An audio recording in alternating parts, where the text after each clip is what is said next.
Hey, beautiful peeps. If you're new here, thank you for clicking on my video. I hope you enjoy it and I hope you subscribe.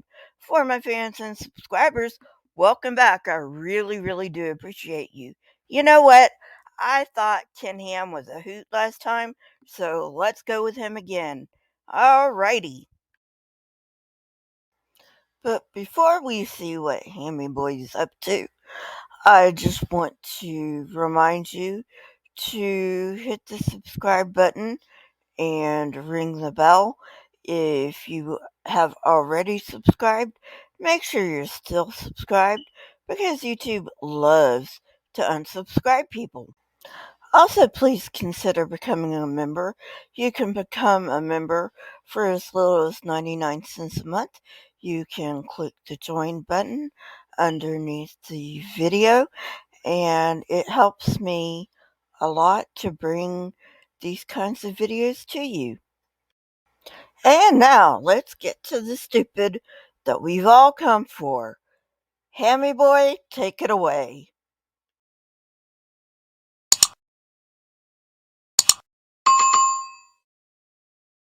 Okay, so then 2:00, Joseph Hubbard on the Ice Age.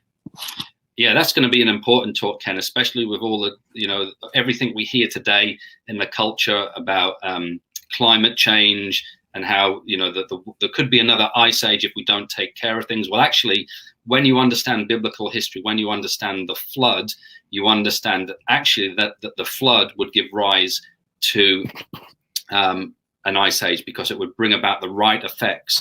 Warmer oceans and cooler air temperatures would help with that from the flood. And so this is an important talk for Christians to grasp, because with all the talk that we hear constantly about climate change, everything that we have to do to avoid another ice age, if you don't understand biblical history and how it impacts this issue, then you could be led astray by these false arguments. And so this is going to be an amazing talk. Joseph is a great speaker. And so, yeah, this is going to be a really helpful talk for people to listen to. In fact, in the UK, we sell the Climate Change Pocket Guide that you guys stock in the US as well. And that's one of our best-selling resources, because this is an issue that we're grappling with today. I have to admit I was a little confused about what they meant by the Ice Age. I know that most young earthers believe there was only one Ice Age, which is obviously not the case. There were many Ice Ages, but this one Ice Age was supposed to be after the flood. Not quite sure how that's supposed to work, but hey, it's their idea. I am not a geologist, but most young earthers believe in a Pangea, that is, one continent that was before the flood. So that means that during the flood, the continents had to have moved away from each other, creating enormous heat. So exactly how could an ice age follow all of this enormous heat? This really annoys the hell out of me because it gives young earthers a reason to deny climate change. Now, yes, there was change in the past, climate change that had nothing to do with humans because humans weren't even around.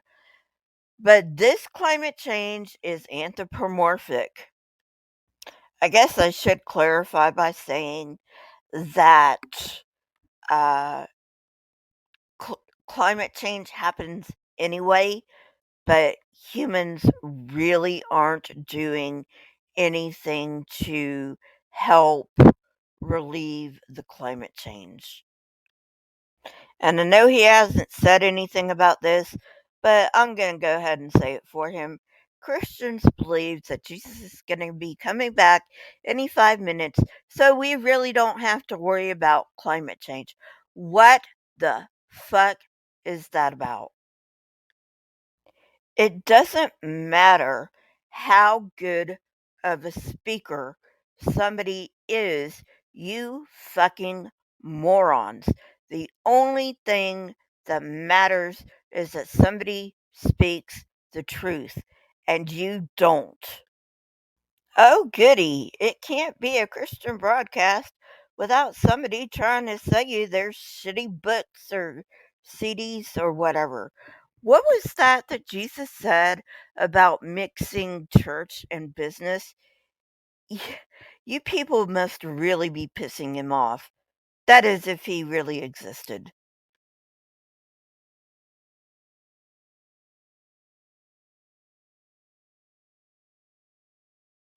Someone here said the flood was not global but local.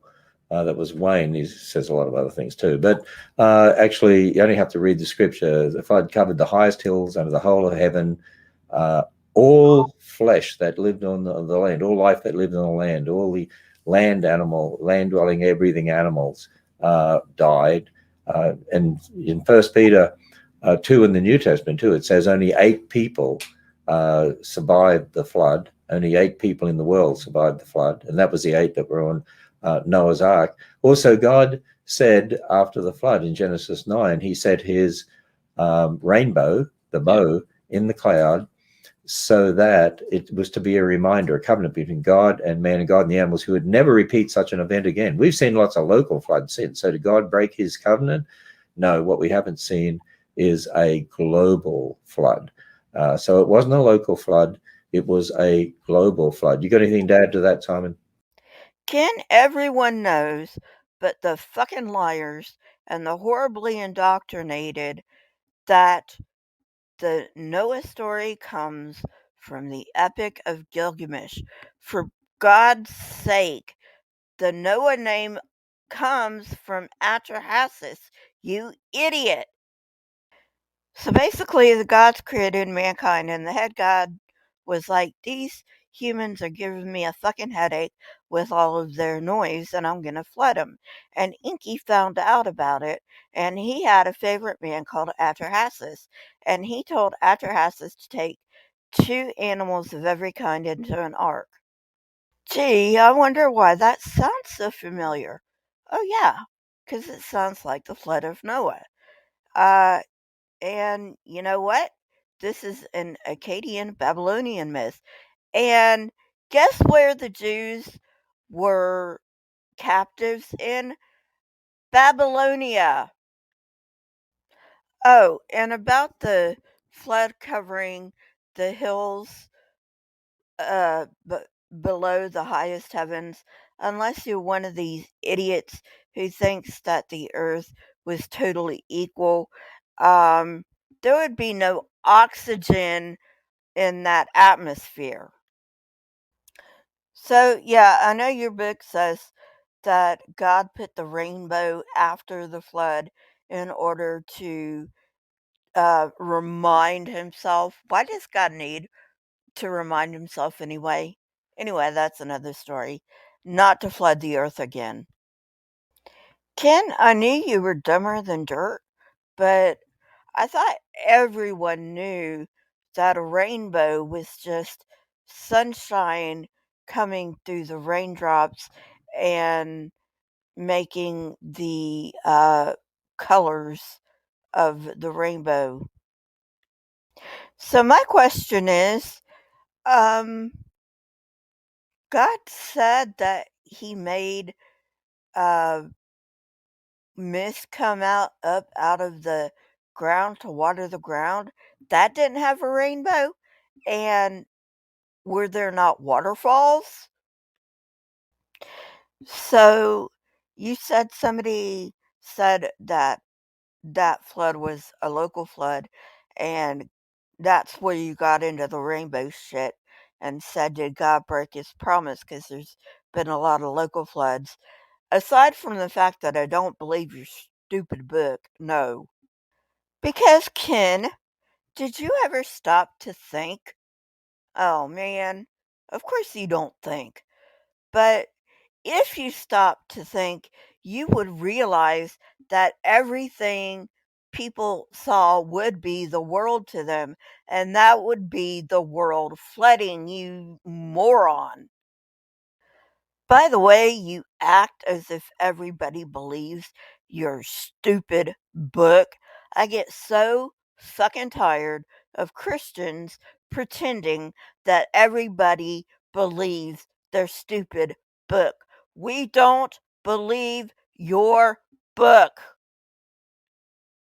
Yeah, I mean, all you have to do is read the context of Genesis 6 to 8 and then ask some simple questions. Why would God tell Noah to take animals and birds on the ark if it was a local flood? He could just say, Noah, move over there and I'm going to flood this area. So why even build an ark? Take the animals on board. Of course, the context of Genesis and in the New Testament presupposes a global flood. And if there really was a global flood, you'd expect to find billions of dead things buried in rock layers laid down by water all over the earth. And what do we find? Billions of dead things buried in rock layers laid down by water all over the earth.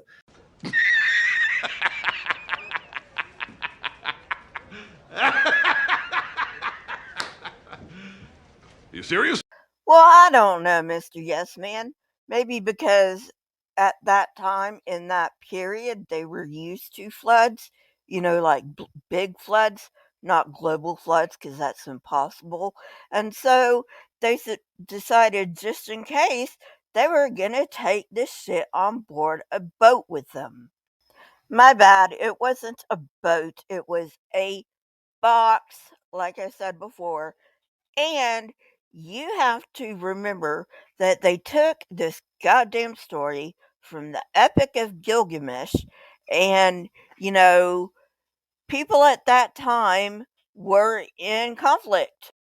So the Jews who borrowed the story from the Canaanites then borrowed it from the Epic of Gilgamesh, which you can clearly see by the name Atrahasis lining up with the Jewish name of Noah.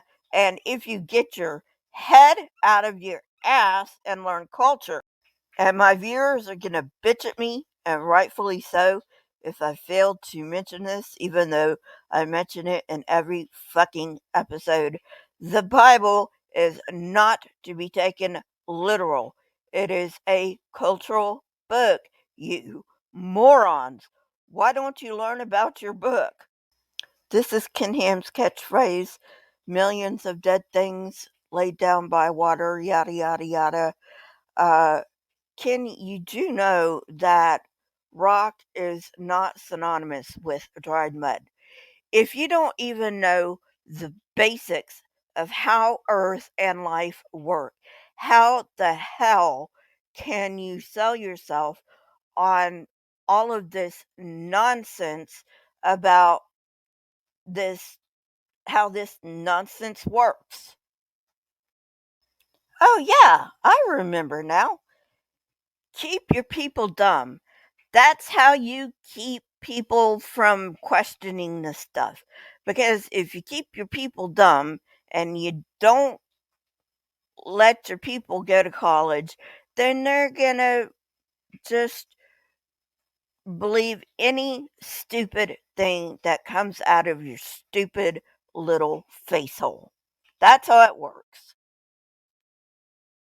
Although I must say it's totally different for you, Georgia Purdom and Andrew Snelling, because you people are just lying your asses off because you know better and you just want to rake in the dough. You assholes. What the Bible really teaches. What's Dr. Mortensen going to cover in that? He has a PhD in the history of geology from Coventry University and a master's in theology from Trinity here in the United States. And Terry is an incredibly knowledgeable person when it comes to dealing with all these issues. And he's done a lot of teaching over there in Eastern Europe. He's been a missionary in Eastern Europe. He's full-time speaker with Answers in Genesis, does a lot of writing too. So what's he going to cover, Simon? Terry's going to cover all the texts in the Bible that actually deal with the flood and teaches what they actually say, not only about the extent of the flood, the theology of the flood, answer all the common questions and misconceptions. Like we heard a popular one tonight, the flood was only a local flood. That's a popular teaching in the church because of organizations like Reasons to Believe, or Reasons Not to Believe, I guess, with Hugh Ross, and Biological. Okay, so I like to know who I'm dealing with. This guy apparently has a legitimate PhD in history of geology, a master's in bullshit, and a BA in math. You know, I always wondered if you could get a master's degree in bullshit. I guess now I know. Maybe I could get my master's in bullshit. Not that I would want one. Nah, I'd rather have my education in something useful, like mental health counseling or nursing. That is useful. Bullshit theology is not useful. For anyone not used to dealing with Hammy Boy and his type, what he says by incredibly useful is that he's incredibly useful in peddling bullshit. So I gotta do a little more translation. Ham's yes man says Terry's gonna cover the facts of the flood. What he's saying or what he means is that they're gonna make up shit. Look, dudes, I think most of Christianity is nothing but a scam. But if you're rapping on biologos and reasons to believe to make it more believable, you're shit. You should be thanking biologos and reasons to believe to be able to make your fairy tale a little bit more believable. Not that much more believable, but a little more believable. I would love for this Terry dude to debate a real geologist. And by real, I mean somebody who actually believes something that is true. That way we can catch him in his lies. Okay, two things. Didn't Jesus expressly forbid you to mix commercialism with worship? That's exactly what you people are doing. And second, he uses eisegesis. What is I wanted to put it in some place, and I wanted to make sure I got it in some place with Hammy Boy, and so I just put it in right here. But I think it's a good place to stop for today. Georgia, I have to thank you. Never in a million years did I think that you would deliver some news that would make me absolutely ecstatic. It makes me happy to know that more and more people are walking away from this bullshit. Thank you.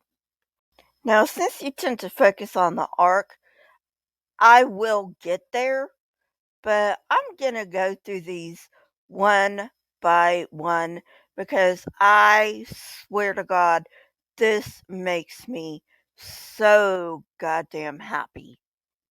Does the Bible have content error? Yes, it does.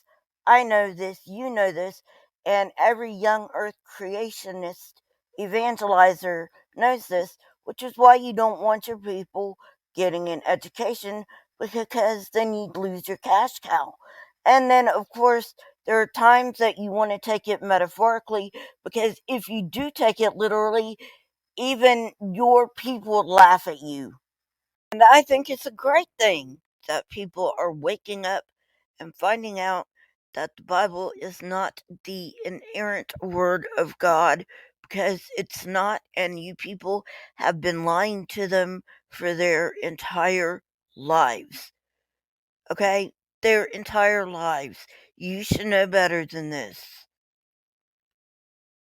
And I especially think it is hilarious and great that one of your core doctrines, not to mention one of your most stupid doctrines, is coming back to bite you in the ass. I really appreciate you breaking down the information for me. I may do a full video on this at some time, but for right now, I just want to give an overview. Yes, people are learning that the Word of God is not true. One of her errors is copying errors. I don't really care about that unless a copying error is going to make, I don't know, something like cat mean fly or something like that. So the writing mistakes don't bother me. These people are really sloppy with their language. I have no clue what she means by wrong about age. Does she mean that it's wrong about the age of the earth? Or does she mean it's wrong about the age of Israel? Or does she mean something else? But whatever she means, it is wrong. We know through science that the earth is about 4.54 billion years old.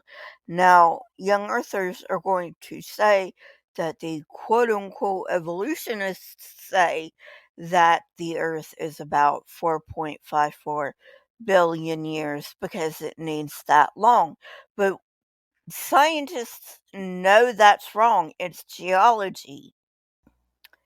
In 1785, James Hutton presented his theory to the Royal Society of Edinburgh that the Earth was much, much older than any of us had thought. Note that this is 1785, a long time before Darwin came up with his theory. Get on the ark! Future Lisa cutting in because I had to cut the part out about Georgia because for some reason AIG got a fucking bee up their ass about me using their Georgia clip. I have no idea because they have no problem with me using their other clips. It's okay though. All she really says is that there are a lot of people leaving fundamentalism.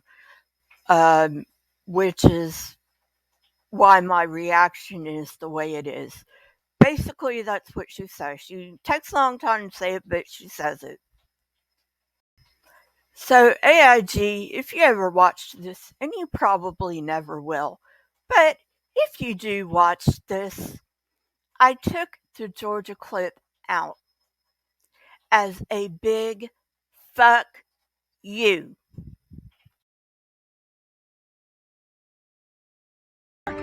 Everyone on the ark now! I think we should get on the ark. So, as I said, this is a good place to stop. And I just decided that yes, I'm going to do a full video on the video where I found the Georgia clip because Georgia gets a lot of disrespect. Now, don't get me wrong, I disrespect Georgia too, but I disrespect her for a different reason.